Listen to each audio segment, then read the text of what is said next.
Le département de Loire-Atlantique présente En route pour les Jeux. Ces jeux-là, c'est des jeux particuliers et dans un premier temps, c'est ceux-là que je veux faire. Je me dis, ça, ce sera l'accomplissement de tout le travail qu'on a fait au collectif parce que c'est toutes les filles. Donc on va se battre pour avoir notre ticket pour Paris.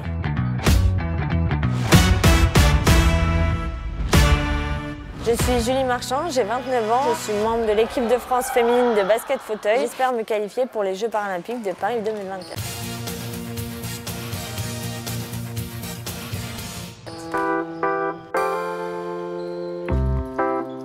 Alors là, je vais préparer mon fauteuil pour le départ. Je pars à Osaka, au Japon, pour faire un tournoi qualificatif paralympique. Ça, je prends. Il y a 8 équipes et 4 places encore disponibles, donc c'est vraiment un tournoi de repêchage. J'ai découvert le basket fauteuil en centre de rééducation suite à l'accident que j'ai eu il y a 10 ans, en 2014. C'était un petit peu mon moment de détente et surtout où je reprenais goût à la compétition. J'ai été gymnaste pendant 15 ans avant mon accident et c'est complètement l'opposé du basket fauteuil puisque moi je pratiquais la gym plutôt en individuel et c'est en faisant du basket fauteuil que j'ai découvert ce que c'était un sport collectif. Alors ce fauteuil, c'est mon fauteuil de basket.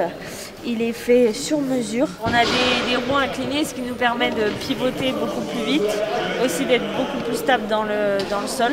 À titre perso, je suis vraiment content que vous soyez sélectionné. J'espère que ça va passer et que vous allez vous qualifier parce que honnêtement, les Jeux paralympiques, c'est quelque chose à vivre dans une carrière.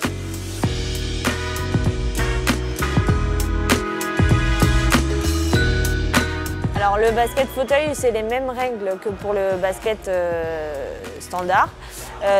C'est-à-dire que ça se joue à 5 contre 5. La taille du terrain est la même, le temps de jeu est le même. La différence avec le basket valide, c'est qu'il n'y a pas de catégorie d'âge et que ça se joue en mixte. Donc en championnat de France, on joue avec les garçons. Tous les handicaps sont les bienvenus.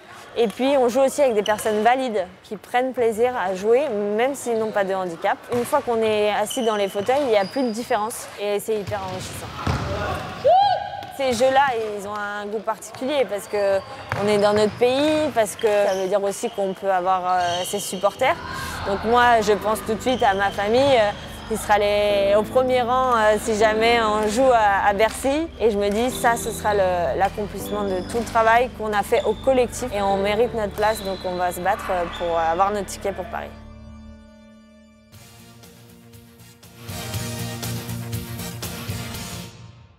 En 2024, 36 athlètes amateurs sont soutenus par le département.